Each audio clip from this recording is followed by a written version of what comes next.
everyone, this is Tim with Online Big Blue, bringing you the best in New York Giants sports talk and entertainment. Today we're going to talk about, wait, I'm getting a call off camera. What? Ladies and gentlemen, it seems that Eli Manning has just been given his unconditional release by the New York Giants. The two-time Super Bowl MVP and 15-year veteran. Now, we all know that's not going to be the scenario. But I always like to play sometimes the what-if game. What if right now the New York Giants release Eli Manning?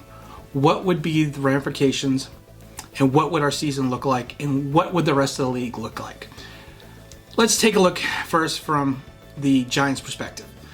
If we release Eli, if we think Daniel Jones is a real deal, if he shows over the next 3 preseason games that he is Brett Favre, Eli Manning, Peyton Manning, Aaron Rodgers, everyone combined, and they decide, you know what, we're going to go that direction, we feel that he can do the job. What then? Well, from the Giant perspective is we're going to save $17 million in cap space. We did, of course, give Eli back in March his $5 million roster bonus, but that's really not going to affect our cap space right now. He's $20-something million hit, so savings is about $17 million. But the question is, at this point in time in the season, or not even the season, the preseason, what are we going to do with that money? What are we going to do with an extra $17 million in the bank, in the proverbial salary cap bank? One thing people talk about all the time is Jadeveon Clowney. He is on the trading block with the Texans. We do need an edge. We haven't had an edge his caliber since JPP. My only problem with Clowney is he's been in the league 5 years. He now has 29 sacks. Durability has not been much of a factor over the last 2 years. I think he played 15 games and 16 games, but we do know he's had some injuries coming out of South Carolina. And honestly, he has really not fulfilled that promise that he had in South Carolina. And a lot of people will tell you he was literally a one-hit wonder in South Carolina. So we really need to factor that in. Also, what is the Texans going to want? More likely, they're going to want a first-round draft choice. So let's say we take our first-round draft choice next year and we send it over to the Texans for Clowney. Are we in a spot right now that our defense is ready to take on Clowney in his going to be what is going to be a huge contract? And yes, he is 25 years old, but are we at that caliber right now where we think we can make the playoffs? Now, again, we're thinking that Daniel Jones is starting, so do we really think we are going to make the playoffs with this defense that we have right now with Clowney on board? Also, what happens if Daniel Jones tanks? Let's say we got rid of Eli. Daniel Jones is in the garbage. He's not playing well. We have Kyle Lauletta and Alex Tanney. So what happens with that first round pick? What if that first round pick turns out to be the number 1 overall first round pick? Let's say we go 3-13. So now we have Clowney, who may or not be injured or may have played well. Like I said, the most sacks he's only had is 9. He's had it the last 2 years in a row. So it's not like he's had like a 15-sack, 12-sack season. It's 9 sacks that he has. He does play the rush well. He plays the run well. But are we ready defensively to take on his contract at this point in time? And then again, like I said, if Jones does turn around and tanks, what happens then? Did we just trade the number 1 overall pick for Jadeveon Clowney, and then we found out that our quarterback that we thought is the Messiah is no longer who we thought he was? So I really need to think about it from that perspective. Also, again, let's take a look at it from the Eli perspective. Let's say we do release him now and he goes out into the league. Yes, more than likely he's going to sign with another team. What scares me, though, is he going to sign with a team like Philadelphia? Philadelphia, as we know, has Carson Wentz, who has not played in a whole season in the last 2 years. His backup, Nick Foles, of course, is in Jacksonville. So what if, and his quarterback right now, if we're playing the what-if game, his quarterback right now, his backup quarterback is out till week 6.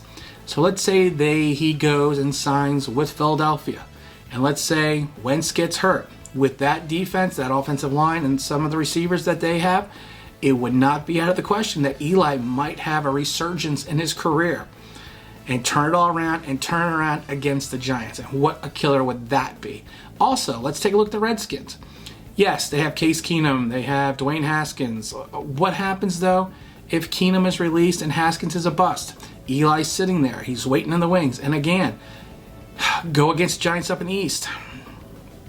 That could be a disaster for us, not only on the field, but it could also be a disaster for us, just in morale standpoint from the fans.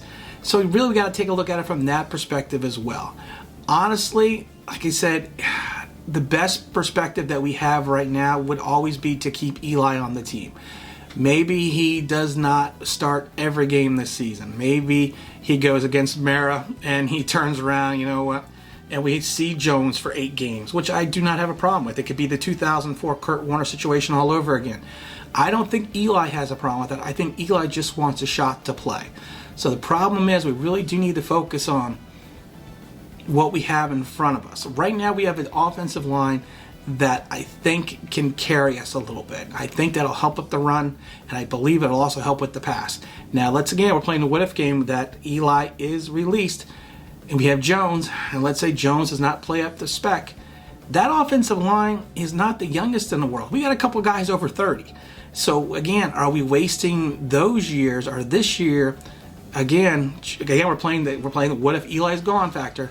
Are we wasting another year of Saquon? Are we wasting another year of the gentleman on the offensive line? We don't know. That's the perspective. Everyone's always like, well, we need to get rid of Eli. We need to get rid of Eli.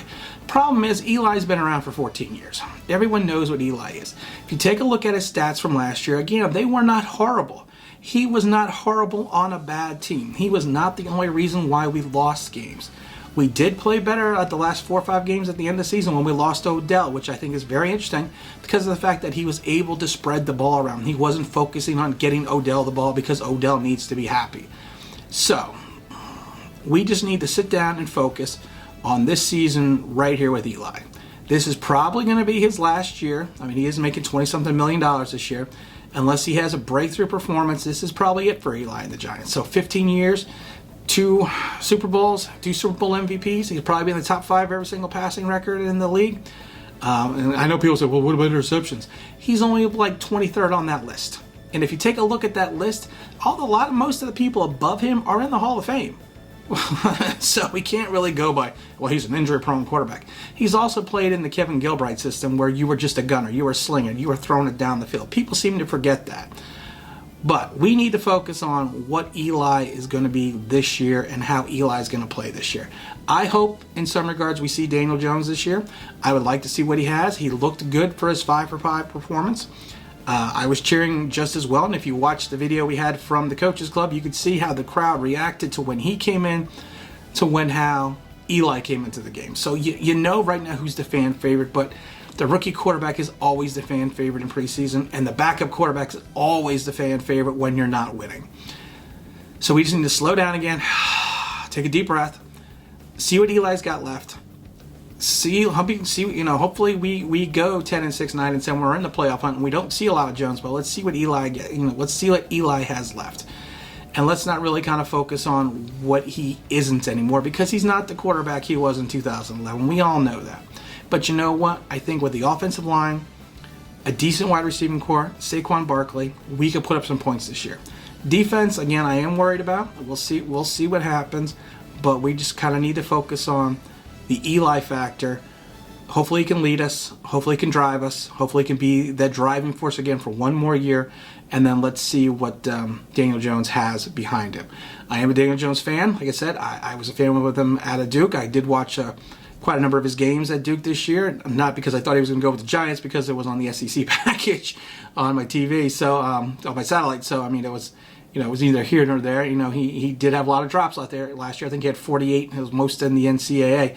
And I always thought he did have a good arm, and I thought he had good touch, and I thought he was going to be a good quarterback. Never thought he was going to be on the Giants, but you know what? He is our quarterback, number 8. We are going to support him. We are going to hopefully pushes it into the next level and takes over for Eli and carries us through.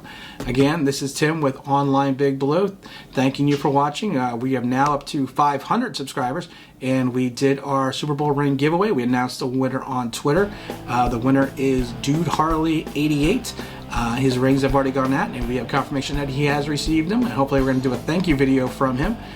We are probably have another contest coming up in the near future. And again, thank you for watching. And again, if you like what you see, hit the subscribe button. This was Tim with Online Big Blue, bringing you the best in New York Giants sports and talk entertainment. Thank you.